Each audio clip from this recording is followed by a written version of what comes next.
Tama bertanya lagi, kalau begitu, bisakah kamu pergi ke kantornya untuk menemuinya?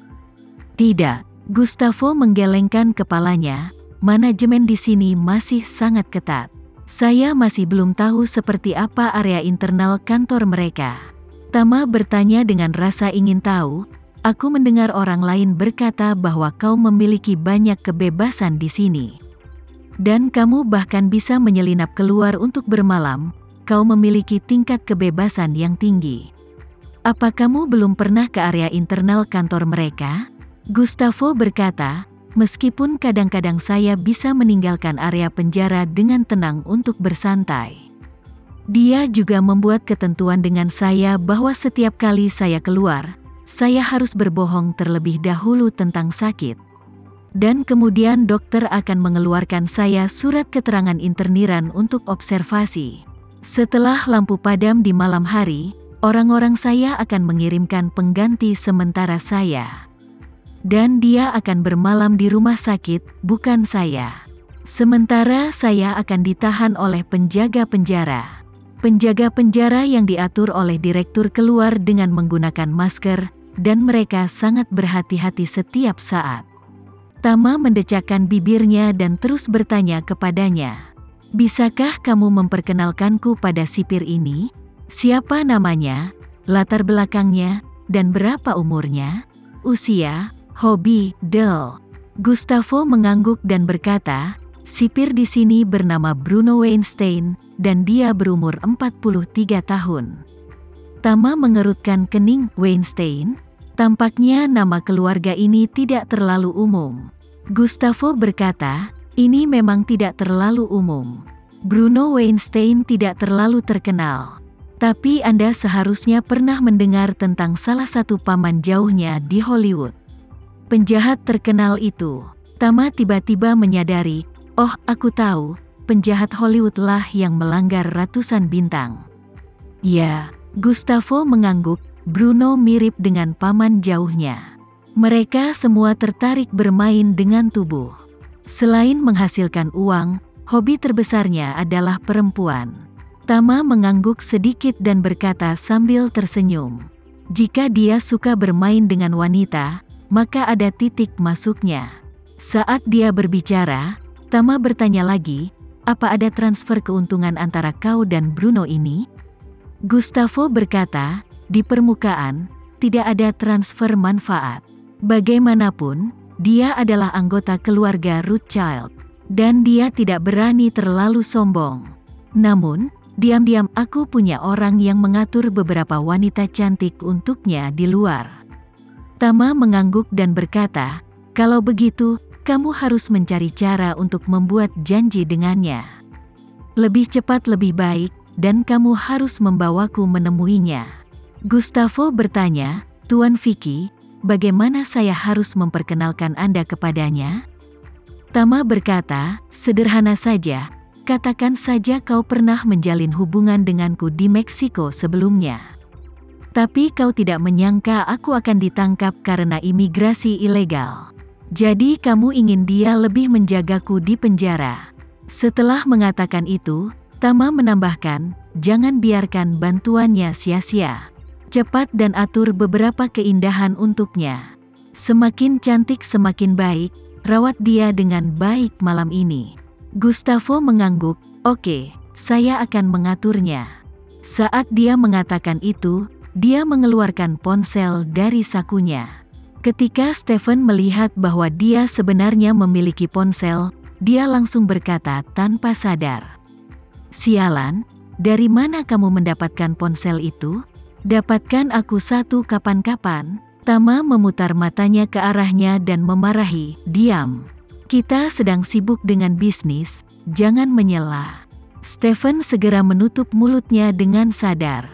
Gustavo menemukan sebuah nomor dan memutarnya. Setelah memberikan instruksi kepada pihak lain melalui telepon, dia berkata kepada Tama. Tuan, aku sudah membuat pengaturan. 2 Miss World kebetulan menghadiri sebuah acara di New York malam ini. Awalnya aku hanya ingin keluar dan bersenang-senang, tapi sekarang itu dimaksudkan untuk Bruno. Tama mengangguk, sekarang belum terlalu dini, kamu harus segera menemukan cara untuk menghubunginya dan membuat janji dengannya. Gustavo berkata tanpa berpikir, baiklah Tuan Vicky, saya akan menghubungi dia sekarang. Saat ini, selama kabar putra Gustavo ingin membunuhnya belum bocor, statusnya di penjara ini masih belum bisa ditandingi oleh siapapun, termasuk Stephen. Oleh karena itu, saat ini, ia masih memiliki status dan keistimewaan unik di penjara Brooklyn.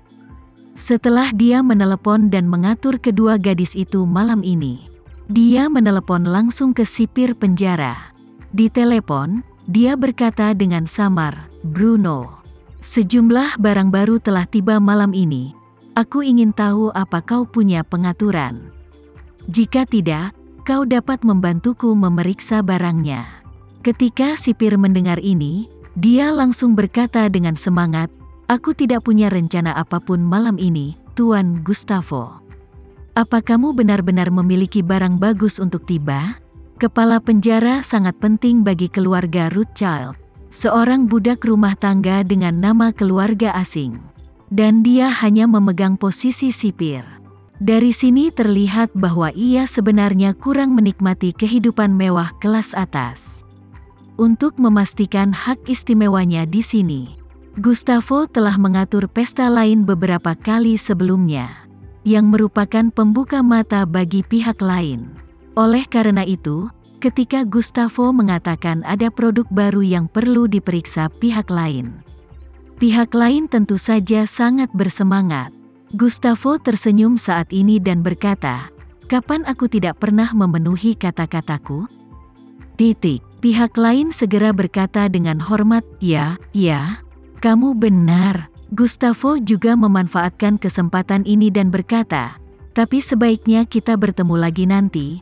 Aku punya teman yang juga datang, aku ingin kau mengenalnya sehingga kau membantuku merawatnya di masa depan. Tapi pihak lain tidak bodoh. Dia mendengar bahwa Gustavo ingin menjodohkan dua wanita cantik untuknya. Dia tahu pasti ada yang harus dia lakukan. Setelah mendengar bahwa itu adalah tugas yang sederhana, pihak lain hampir tidak memikirkannya dan dia senang. Setuju, dia berkata sambil tersenyum, hal seperti ini sangat mudah bagiku. Tunggu sebentar, Tuan Gustavo. Aku akan meminta seseorang untuk mengatur ruang resepsi. Dan kemudian mengundangmu dan temanmu ke ruang resepsi. Mari kita bertemu. Gustavo menghela nafas lega dan berkata, tidak masalah, kalau begitu aku akan menunggu kabarmu. Gustavo menutup telepon, dan Stephen memandang dia dan iPhone di tangannya dengan tatapan kosong. Dan bergumam lagi, aku tidak peduli, Gustavo, kamu harus memberiku ponsel. Meskipun Stephen secara tidak sadar diberi saran psikologis oleh Tama. Berpikir bahwa Tama adalah pamannya yang telah lama hilang, tapi dia masih dapat mempertahankan sebagian besar pemikiran normalnya dalam banyak kasus. Dia sudah lama menantikan ponsel. Dan saat ini, keinginan kuat untuk memiliki ponsel masih membekas di benaknya.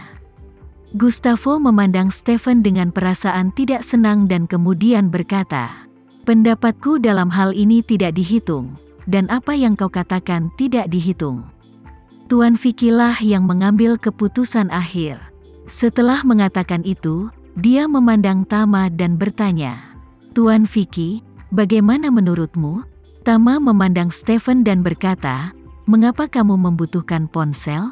Apa telepon umum di penjara tidak cukup untuk membuat panggilan? Ponsel terlalu mencolok di penjara. Diberikan padamu, kamu tidak akan bisa menangkapnya, jadi jangan khawatir. Stephen secara alami mematuhi kata-kata Tama, jadi dia tidak punya pilihan selain berkata dengan patuh. Baiklah, Paman Vicky, aku akan mendengarkanmu. Tama merasa puas. Dia mengangguk, lalu menatap Gustavo dan berkata, ngomong-ngomong, sapa sipir nanti dan minta dia mengembalikan ponselku. Gustavo menepuk dadanya dan berkata, jangan khawatir, Tuan Vicky. Hal kecil ini akan diurus untukmu. Jika Anda memiliki kekasih di luar yang ingin kamu temui, saya juga bisa mengatur agar dia datang. Tama memandangnya dan berkata dengan sangat serius, Gustavo, aku bisa memahami keinginanmu untuk menyanjungku sekarang. Tapi aku harap kau tidak menarik kesimpulan dari satu kejadian ke kejadian lainnya. Kamu akan memberikan apapun yang aku inginkan. Jangan membuat keputusan sendiri jika aku tidak bertanya, mengerti?